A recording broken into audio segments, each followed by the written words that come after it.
두 줄을 이 말을 못했더니 입이 근질근질해가지고 건강하게 잘 지내셨죠?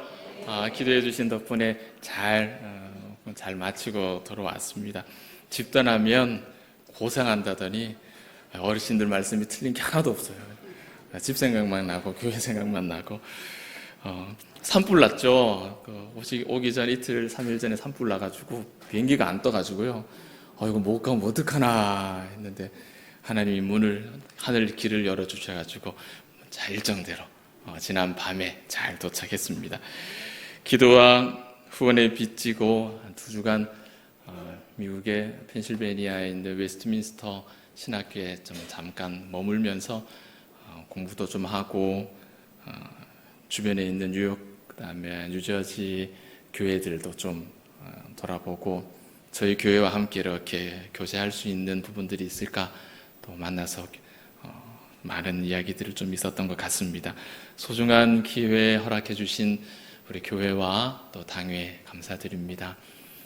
담임 목사 강단 비운 사이에 든든하게 잘 지켜준 우리 부교육자들과 또 원로 목사님께도 감사드립니다.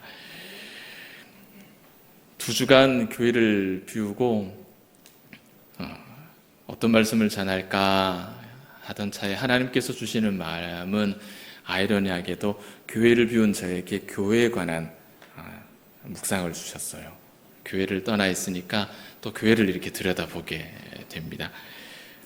우리가 잘 알고 있는 것처럼 계시록 2장과 3장에는 7교회 이야기가 있습니다. 예수님께서 기대하시는 교회의 모습이 잘 기록이 되어 있죠. 그리고 우리가 오늘 이 말씀은 계시록 저기 뒷부분이죠. 제일 마지막 부분인데 모든 어려움들을 다 극복하고 난 이후에 최종적인 완성된 교회의 모습이 우리가 읽은 이 말씀 속에 담겨 있습니다. 다른 말로 하면 이 모습이 우리 봉독교회의 저와 여러분의 마지막 모습이 될 것입니다. 그렇게 될 줄 소망 가지고 확신 가지고 하루하루를 사실 때 그때 이기는 자가 될 수 있습니다. 이 말씀 함께 묵상하면서 우리가 정말 보잘것없는 내가 사실은 얼마나 존귀한, 얼마나 놀라운, 얼마나 대단한 존재인지를 다시 발견하고 또 그런 모습으로 내가 이 땅을 살고 있다는 것에 대해서 확신과 감사와 용기와 믿음이 결단이 다시 회복되는 은혜로운 시간이 되길 축복합니다. 여러분, 우리가 꿈꿔야 되는 교회는요, 이 목사가 바라는 교회가 되는 게 아니고 목사가 바라는 성도가 되시는 게 아니고요, 반대로 여러분이 바라는 목사로 사는 것도 옳지 않고요, 여러분이 바라는 봉독교회의 모습으로 변해가는 것도 옳지 않고요, 우리가 바라는 하나님이 기대하시는 교회의 모습은 순전한 하나님의 기뻐하시는 교회가 되는 겁니다. 하나님의 마음속에 있는 교회가 되는 거예요. 여러분, 이런 교회가 되기를 기도하고 또 그런 교회가 되기 위해서 내가 어떻게 이 교회를 섬겨야 할까 확신과 또 거룩한 결심이 오늘 이 말씀 가운데서 여러분 가운데 다시금 회복되는 은혜가 있기를 축복합니다. 여러분, 진리가 어디 있는지 한번 찾아보셨습니까? 진리가 어디쯤 있을까? 온갖 가짜 뉴스들이 판을 치죠. 뉴스를 보시면 이게 진짜인지 가짜인지 의심해야 될 정도로 가짜 뉴스가 굉장히 판을 칩니다. 사람들은 내가 듣고 싶은 이야기에만 귀를 기울이는 그런 성향들이 있고 또 하고 싶은 이야기만 그것만이 진리다라고 내가 말하는 이것이 진리다라고 고집하려고 하는 성향들이 있습니다. 이런 세상에서 과연 진리라는 것은 어디 있을까? 여러분, 이거 우리가 굉장히 중요한 것이거든요. 이런 고민을 하는 이 세상을 미리 예언하고 100년 전에 어떤 신학자가 이렇게 글을 기록했습니다. 저도 이번에 이 글을 발견했어요. 학교에서 이제 책을 읽으면서 이 내용을 읽었는데, 성경을 하나님의 말씀으로 고백한다면 그 안에 있는 하나님의 생각을 무시하고 자기 스스로 만들어낸 생각에 의존해서 신앙할 수 없다. 여러분, 정리가 되십니까? 성경을 하나님의 말씀으로 고백한다면 이 말씀 속에 담겨있는 하나님의 생각을 그냥 무시해버리고 그냥 내가 가지고 있는 생각대로 내 마음대로 이것이 진리이겠거니 하고 붙잡고 살아가는 그런 신앙생활은 가능하다, 불가능하다? 불가능하다는 겁니다. 그건 신앙생활이 아니라는 거죠. 그건 우상인 겁니다. 우상 숭배하는 거죠. 진리는 오직 하나님의 말씀, 이 말씀책에 기록되어 있는 하나님의 생각 그것만이 우리에게 진리다라고 그 신학자는 우리에게 가르쳐 주는 겁니다. 정말 우리는 매 순간 깨어있지 않으면 진리가 아닌 것들 속에 그저 매몰되어서 살아가는 경우가 굉장히 많아요. 하다 보면 그냥 가버리는 겁니다. 정말 깨어있지 않으면 안 되는 거예요. 신데렐라라는 동화를 우리가 다 알고 있어요. 여러분, 신데렐라는 엄마가 일찍 돌아가시기 전에는 곱디 고운 딸로 자랐죠. 무남 동녀 외동딸로 곱게 자랐습니다. 그런데 계모가 들어오고 아빠가 먼저 돌아가시고 이제 그 계모 밑에서 배다른 언니들과 사는 동안에 어떻게 살았습니까? 이쁘게 살았습니까? 아니면 구박덩어리였죠. 오죽하면 제투성이 신데렐라라는 이름이 있겠어요. 온갖 구박에 정말 자신의 인생에 대해서 얼마나 절망이 많았겠어요.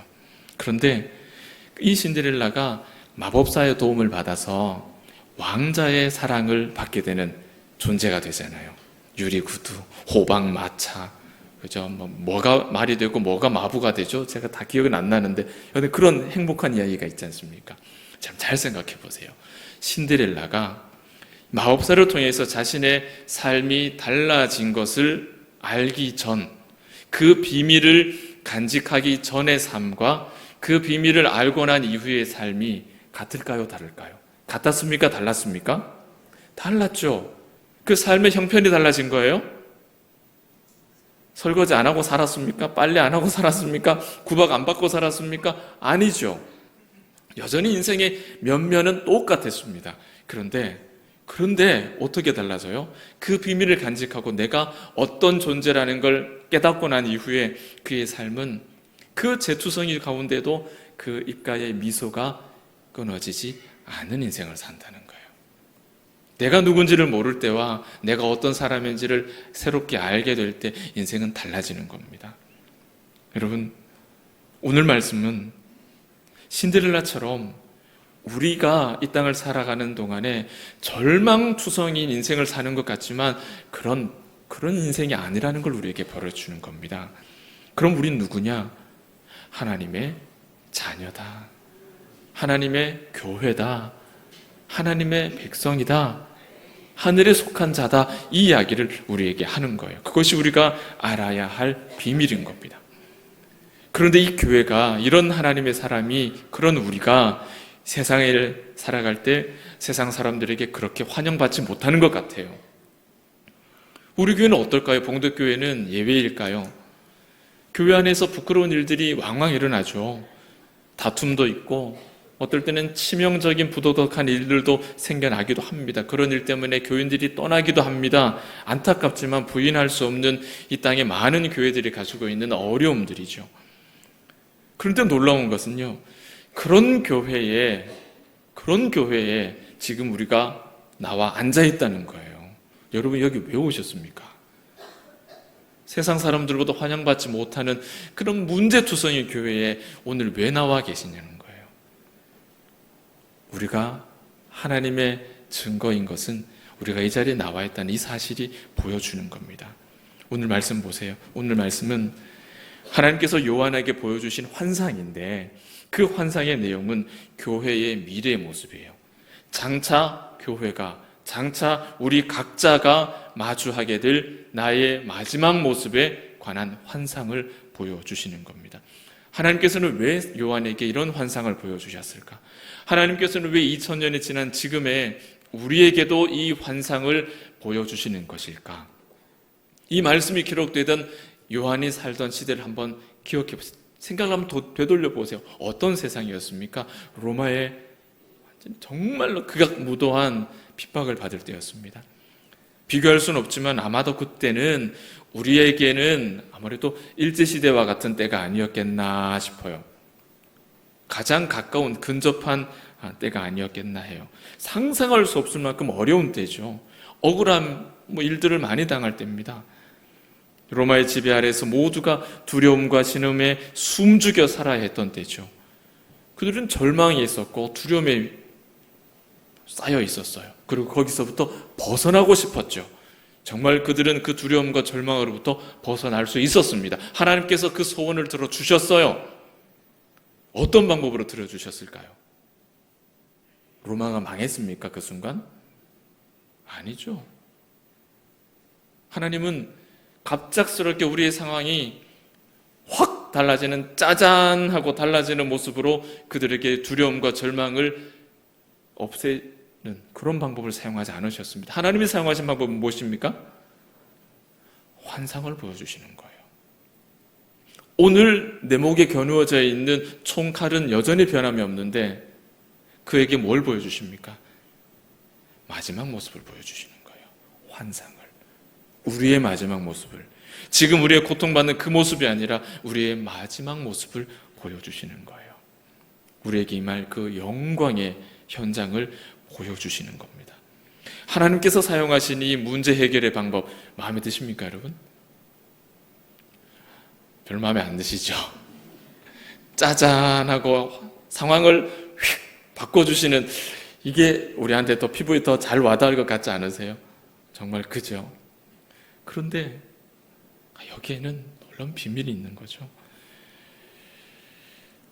우리 눈에 보이는 어떤 분명한 사건이 아니라, 사랑하는 여러분, 하나님이 일하시는 것은 우리가 내 마음에 든다 또는 내 마음에 들지 않는다 이렇게 판단할 수 있는 것이 아닙니다. 여러분, 동의가 되십니까? 이거 굉장히 중요한 믿음의 고백이에요. 하나님의 일하심은 그것이 나에게 가장 최선이라는 이 고백을 우리가 잊지 않고 삽시다. 이 고백이 있어야 됩니다. 오늘 이 자리에 계신 믿음의 사람 한 분도 예외 없이 하나님의 일하심은 그것이 나에게 어떤 형태로 어떤 결과로 지금 나에게 주어져 있든지 관계없이 그것이 나에게 최선이라는 것을 우리가 고백할 수 있어야 돼요. 그것을 교리적으로는 신정론이라고 불러요. 하나님이 일하심은 항상 옳다. 이런 고백 되십니까? 눈물을 그렁그렁 맺힐 만한 일들을 붙잡고 있는데 눈만 감으면, 기도만 시작하면 그 씁쓸함이, 그 쓴마음이 내 앞에 신음밖에 나오지 않음에도 불구하고 하나님이 일하시면 과연 옳다 고백이 가능하시겠습니까? 여러분, 이 고백은 우리에게 정말 중요해요. 정말 이 고백은 우리에게 가장 중요한 고백이에요. 하나님이 일하시면 항상 옳습니다. 제가 멀리 떠나 있는 동안 교회를 묵상하며 어떤 기도를 했냐면요, 하나님은 우리의 마음을 열어주셔서 하나님의 뜻을 깨닫게 해주시고, 우리 사랑하는 봉독의 가족들이 우리들에게 가장 필요한 것이 오늘의 문제를 해결하는 것이 아니라 하나님께서 요한에게 보여주신 이 환상을 보고 그 속에서 하나님의 뜻을 깨닫는 것, 하나님 환상을 볼 수 있는 눈을 열어주십시오.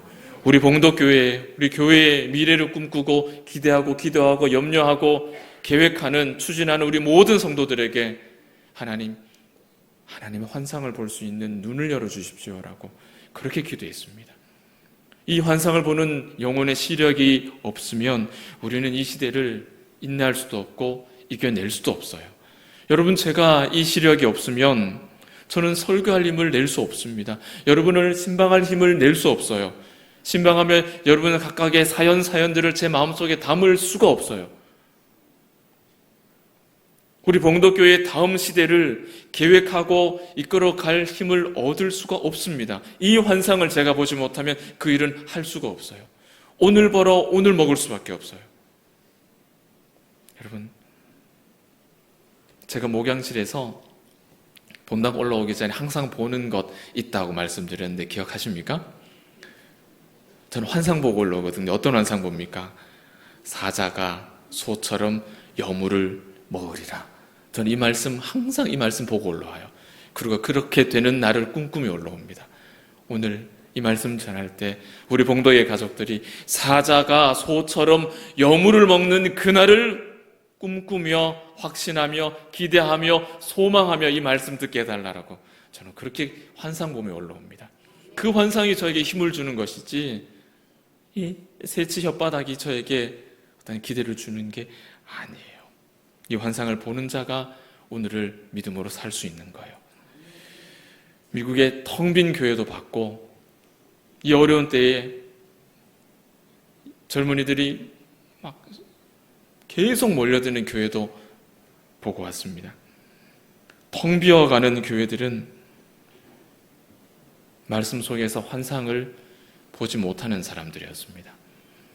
그런데 반대로 부흥을 경험하고 있는 교회들은 말씀을 들으면서 그것을 환상으로 내게 소망으로 꿈꾸는 사람들이었어요.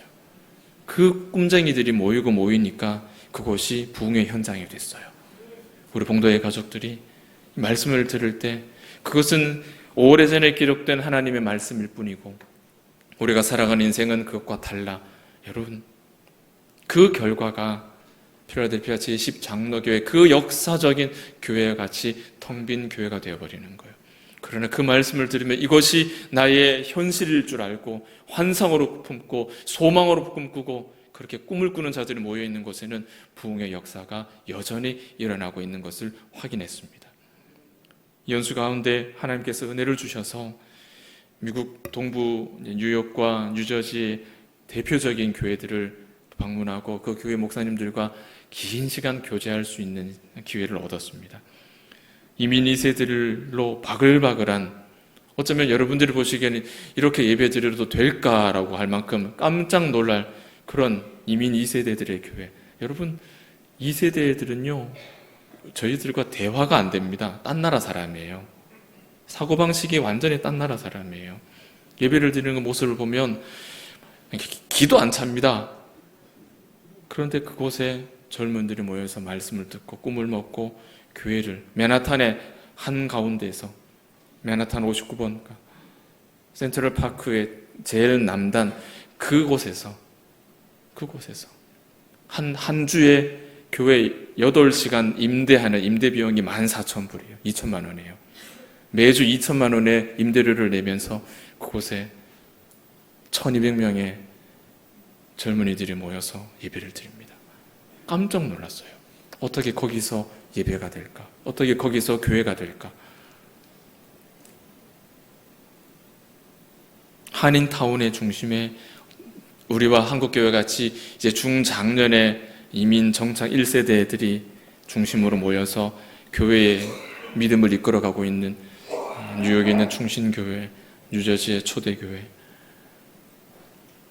어떻게 그 어려운 환경에서 교회를 이끌어가는지 그 교회들을 들여다보고 그곳에 있는 꿈쟁이들을 만나고 교제하고 우리 봉도교회와 어떻게 앞으로 좋은 교제 관계를 이어갈 수 있을까? 그리고 교육자들이 목사님들과 함께 모여서 나는 한국에서, 신 목사님은, 마 목사님은, 박 목사님은 미국에서 각각의 교회에서 환상을 보면서 이 시대를 지켜가는 교회로 우리가 계속해서 교제합시다. 만납시다. 그렇게 마음을 모으고 왔습니다. 그러면 어떤 교회가 그런 교회가 될 수 있느냐? 여러분, 교회는요 통상 이렇게 두 가지로 구분을 해요. 하나는 하늘교회, 그리고 땅의 교회, 이렇게 구분합니다. 하늘교회의 다른 말은 승리한 교회, 이미 이긴 교회. 땅의 교회의 다른 말은 지금 전투 중인 교회. 우리 봉도교회는 어느 교회일까요? 어떤 교회일까요? 지금 우리 봉도교회는 땅의 교회예요. 전투 중인 교회예요. 지금 치열하게 이 땅에서 믿음의 싸움을 싸우고 있는 교회예요. 그런데 이 전투 중인 교회가 나중에 어떻게 된다고요? 마지막에는 하늘교회가 된다고. 하늘교회는 어떤 교회예요? 승리한 교회, 영광의 교회로 변화된다는 겁니다. 땅의 교회는 지금 전투 중이기 때문에 늘 전쟁터처럼 복잡하고 사건, 사고가 끊이질 않습니다. 그런데 그런 전투하는 교회가 장차 하늘교회가 되는 거예요. 전투하지 않는 교회는 하늘교회가 될 수가 없어요. 이미 진 것이기 때문에요. 싸우지 않고는 이길 수가 없습니다, 여러분. 이 싸우는 교회가 나중에 승리하는 교회로 영광스러운 교회로 변화가 되는 겁니다. 하나님께서는 오늘 이 말씀을 통해서 우리의 미래의 모습을, 승리한 하늘교회의 모습을 보여주시는 거예요. 왜? 우리가 지금 전투하고 있기 때문에. 여러분 각자가 교회 한 사람 한 사람으로 믿음으로 싸우고 있기 때문에 여러분 그래서 그 싸움을 포기하시면 안 되는 거예요. 포기해버리면 안 되는 거예요. 물러서면 안 되는 거예요. 사도 요한이 본 환상, 하늘에서 아름다운 성이 내려오는 모습입니다. 성경은 이 성을 거룩한 성이라고 표현합니다. 이 거룩한 성이 우리 봉독교회와 우리 자녀들과 우리 모두의 미래에 완성된 하늘교회, 승리한 교회, 영광의 교회의 모습이에요. 지금은 치열하게 싸우고 있는 교회지만 그 치열하게 싸우는 그 싸움에서 우리를 이기게 하는 힘이 어디에 있습니까? 새로운 프로그램이 있는 게 아니고 또 새로운 어떤 비전이 있는 것이 아니고 이 치열한 싸움을 이기게 하는 힘은 장차 우리가 어떤 교회가 될 것이다 라고 보여주시는 이 환상에 있어요. 그 환상을 보며 우리가 이 싸움을 포기하지 않는 거예요. 소망을 가지는 거예요. 비전을 꿈꾸는 거예요. 우리가 꿈쟁이가 되는 거예요. 우리가 꿈쟁이가 될 때 그 꿈을 향해서 한 걸음 한 걸음 갈 수가 있는 겁니다. 여러분, 우리가 교회, 우리 봉독교회라고 부를 때 우리 머릿속에 두 가지가 정리되어야 합니다. 이 순서를 잘 지켜주셔야 되는데요. 첫 번째, 우리가 봉독교회라고 할 때 첫 번째 머릿속에 떠올려야 될 건 뭐냐 하면 예수님으로 말미암아 함께 연합된 신자들의 모임, 사람을 떠올리셔야 돼요. 봉독교회 그러면요, 봉독동에 있는 교회, 이 건물 빨간 적벽돌 떠올릴 게 아니라 봉독교회, 그럼 나와 함께 여기서 믿음으로 한 몸 되어서 교제하는 이 믿음의 사람들이 떠올라야 돼요. 그게 첫 번째예요. 두 번째는 이제 건물과 시스템과 같은 우리 눈에 보이는 것들이겠죠. 이 두 가지가 차례차례 떠올라야 됩니다. 자, 본문 2절을 보실까요? 본문 2절은 그 거룩한 성에 예비한 것이 신부가 남편을 위하여 단장한 것 같다라고 표현을 합니다. 9절과 10절에도 똑같은 그림을 보여주죠.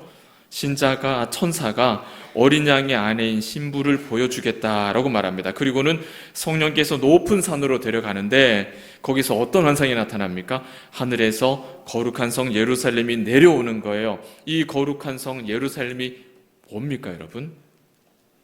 거룩한 성 예루살렘이 뭐라 그랬어요? 뭘 보여준다 그랬어요? 뭘 예비한 것을 보여준다고요? 신부.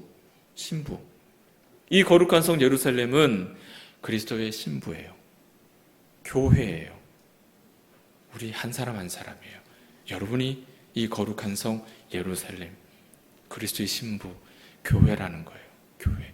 마지막에 장차 이런 모습으로 우리가 하나님 앞에 선다는 것입니다. 여러분, 이 신부에게 있어서 가장 중요한 특징이 뭡니까? 성경은 너무나 선명하게 단 한 가지 특징을 기록하고 있죠. 신부에게 있어서 가장 선명한 특징, 어떤 성입니까? 큰 성이죠. 큰 성이라는데 어떤 큰 성요? 거룩한 성이에요. 큰 성이라고 말하지 않고, 실제로 큰 성이지만 큰 성이라고 얘기하지 않고 거룩한 성. 여러분, 신부에게 있어서 이 거룩함, 이 순결함보다 더 중요한 특징이 있겠습니까, 여러분? 없죠. 순결한 신부. 웨딩드레스가 순백의 웨딩드레스를 입는 이유가 그것이지 않습니까? 교회, 바로 우리들이 그리스도의 신부로 살아가는 데 있어서 가장 두드러진 한 가지의 특징은 우리에게 무엇이 있어야 된다고요? 거룩함, 그 순결함들이 우리 안에 계속해서 갱신되어야 됩니다. 지저분한 옷을 세탁해서 입는 것처럼 우리의 삶을 이 말씀으로, 성령으로 계속해서 그리스도의 보혈로 계속해서 씻어내야 돼요. 그 순결함들을 우리가 지켜가야 하는 겁니다. 동시에 이 거룩한 성 예루살렘은 성도들이 궁극적으로 거하게 될 장소이죠.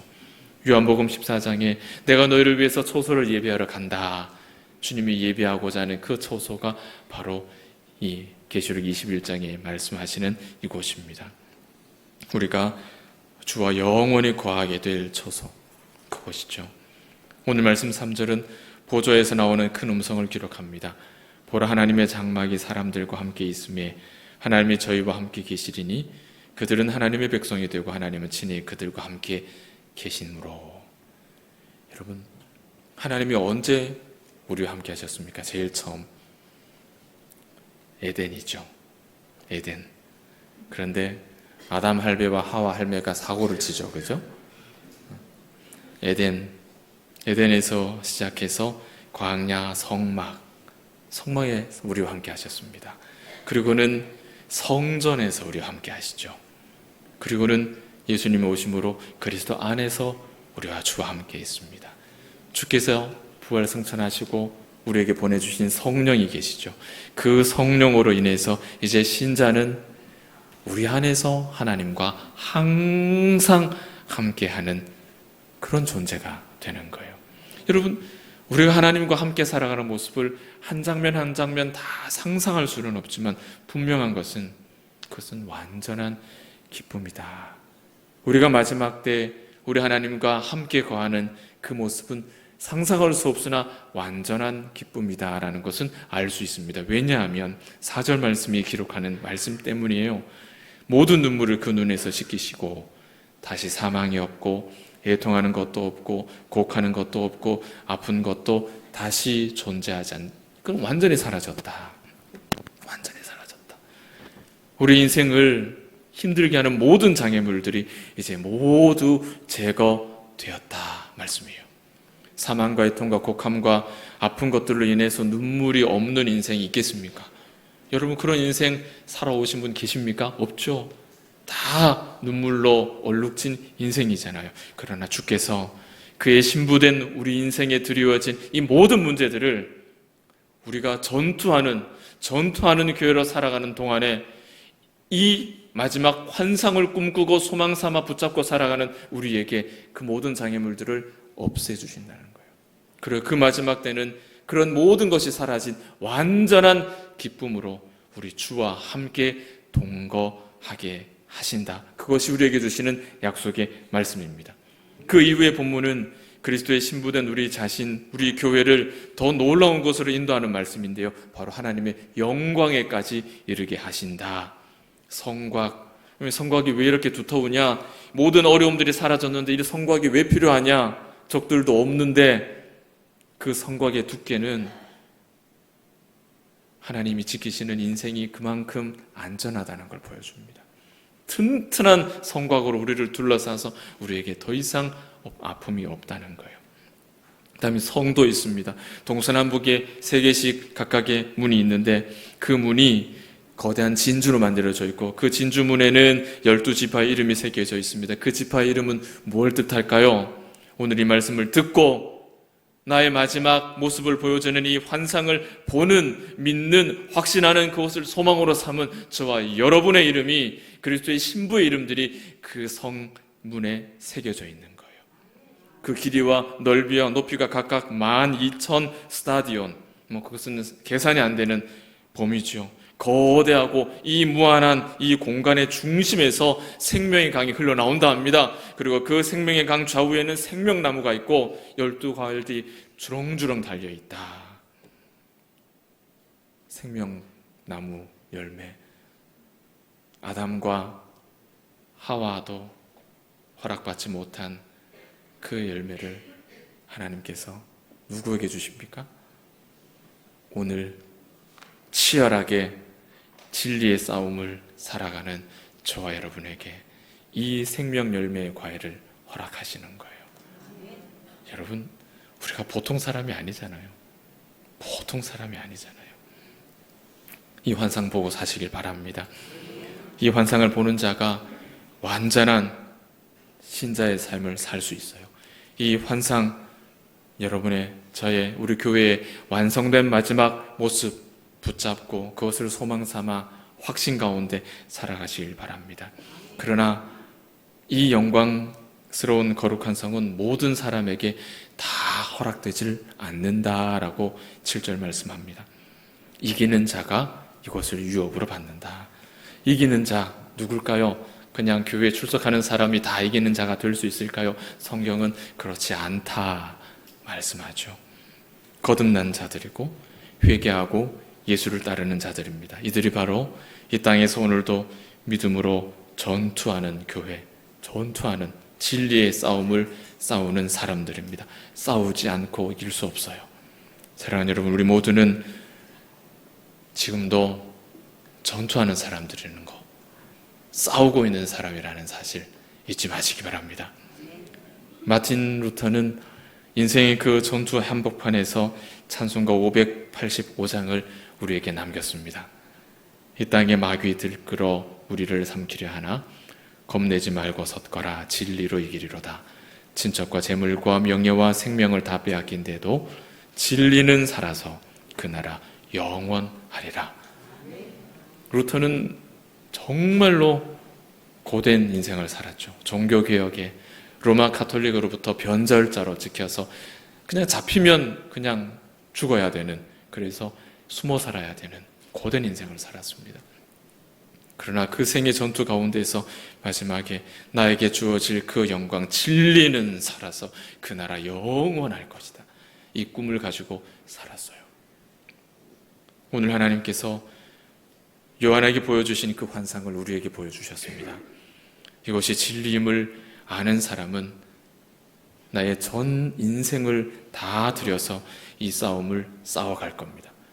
포기하지 않을 것이고 물러나지 않을 것입니다. 사도들도 그랬고요, 오거스틴도 그랬고 루터도 그랬고, 오늘 이 자리에 계시는 우리 봉덕교회의 경건한 어르신들도 73년의 교회의 역사가 만들어지는 동안 그렇게 후퇴하지 않고 전쟁 같은 진리를 위하여 싸우는 삶을 살아오셨기 때문에 이 교회가 오늘 이 자리 가운데 세워져 있는 줄 믿습니다. 이제 우리 차례인 거예요. 이제 우리 차례인 겁니다. 우리 당회원들의 차례고, 이제 우리 안수 집사님들의 차례고, 우리 권사님들과 우리 서리 집사님들, 우리 모든 재직들의 차례가 돌아온 겁니다. 우리에게 주어진 이 진리의 싸움을 우리가 멈춰버리면, 뒤로 물러나 버리면, 아니요, 절대 그럴 수 없습니다. 절대 그럴 수 없습니다. 하나님께서 저와 여러분을 봉덕교회로 부르셨죠. 여러분, 대한민국에 봉덕교회가 존재해야 될 목적 뭘까요? 생각해 보셨습니까? 봉덕교회가 대한민국에 있어야 될 목적, 저는 분명히 알고 있습니다. 교인 수 늘어나는 것 아니에요. 그 목적 아닐 거예요. 우리에게 은혜로운 역사지만 봉덕교회가 대한민국에 존재해야 되는 목적이라고 하기에는 조금 부끄럽죠. 성공한 교회라는 세간의 소문, 그 다음에 박수, 부러움, 이것이 우리가 이 땅에, 이 대한민국의 봉덕교회가 존재해야 될 목적이냐, 그렇게 말하기도 조금 부끄럽습니다. 아닌 것 같아요. 우리가 인생살이가 고달프니까 서로 만나서 좀 서로 이바구도 하고 위로도 하고 그런 목적으로 우리가 이 땅에 존재해야 되는 것이냐, 그것도 조금 부끄럽습니다. 주님의 거룩한 신부인 우리 봉덕교회가 이 세상에 존재하는 이유는 싸워야 되기 때문이에요. 싸워야 되기 때문이에요. 믿음으로 싸우는 교회가 필요하기 때문에 하나님은 우리를 이 대구 땅에 보내주신 줄 믿습니다. 순전한 말씀, 순전한 증거, 순전한 사귐, 우리에게 주어진 영적 이 전투가 우리가 대한민국 땅에, 그것도 대구 땅에 우리가 봉덕교회로 존재해야 하는 이유입니다. 타협하지 말고 여러분의 삶을 순전한 믿음으로 살아내십시오. 저와 여러분은 이를 위해서 부름을 받은 것입니다. 말씀을 맺습니다. 성육신하신 성자 하나님께서, 예수 그리스도께서 그 신성이, 그 영광이 육체 가운데 이렇게 감추어져 있을 때, 육체로 사실 동안에 사람들은 그분을 알아보지 못했습니다.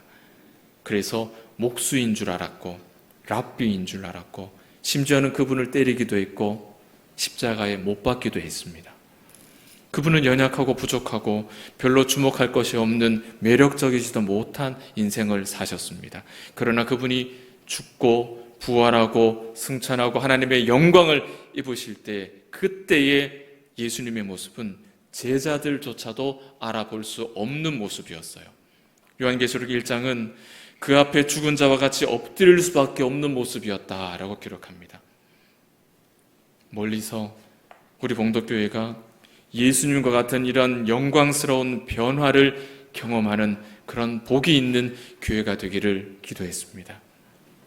우리는 이 땅에서 전투하는 치열한 전투를 치르고 있는 교회이기 때문에 우리 교회가 마주한 영광, 그 마지막 영광은 지금 가려져 있을 거예요. 보이지 않을 거예요. 왜? 우리는 지금 치열하게 싸우는 그저 상처투성이기 때문에 그 영광이 가려져 있을 겁니다. 그러나 우리가 이 전투를 마치고 마지막 하나님 앞에 서는 그 날에 우리의 모습은 제자들조차도 예수님을 스승을 알아볼 수 없었을 만큼 우리에게 주어진 그 영광의 빛은 놀라운 빛일 것입니다. 선한 싸움을 싸울 때 우리 교회가 그 영광을 얻을 수가 있어요. 우리 각 사람이 하나님의 하나의 교회로 진리의 전쟁터에서 싸우며 때로는 상처를 입을 수 있겠죠. 그러나 그것은 영광의 상처, 예수님의 손과 발에 있는 그 십자가에 못 박힌 흔적, 스티그마라고 하는 성흔이라고 부르는 그 상처가 될 것입니다. 하나님께서는 우리가 주님 앞에 섰을 때 내가 얼마나 많은 졸업장을 가지고 있었는지를 보는 것이 아니라 나에게 얼마나 예수 그리스도를 위한 진리의 싸움으로 많은 상처가 있는지를 보실 거예요. 몇 반을 꼬맸느냐를 보실 거예요. 너에게 얼마나 졸업장이 많으냐를 보시는 게 아니라 너의 이력서에 얼마나 많은 이력이 있느냐를 보시는 것이 아니라 네가 예수를 위해서 얼마만큼 싸웠느냐, 하나님은 그것에 주목하실 것이라 확신합니다. 그 상처마다 빛나는 훈장들 하나하나 이렇게 하나하나씩 다 달아주실 거예요. 저 여러분이 이 진리의 싸움 가운데서 너무 힘들어서 눈물 짓는 일이 있다면 주께서 어떻게 하신다고요? 오늘 말씀 4절에 친히 그 눈물을 닦아주시는 겁니다. 순전한 교회로 발돋움을 시작했죠. 되돌아갈 수 없습니다.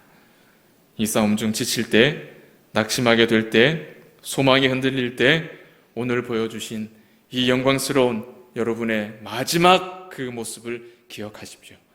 주님이 바라시는 그 교회의 모습, 장차 우리가 마주하게 될 그 마지막 나의 모습, 사랑하는 우리 봉독의 가족들이 한 분도 예외 없이 그 영광의 자리에 서 있기를 예수님의 이름으로 축복합니다. 기도하겠습니다. 고마우신 아버지 하나님,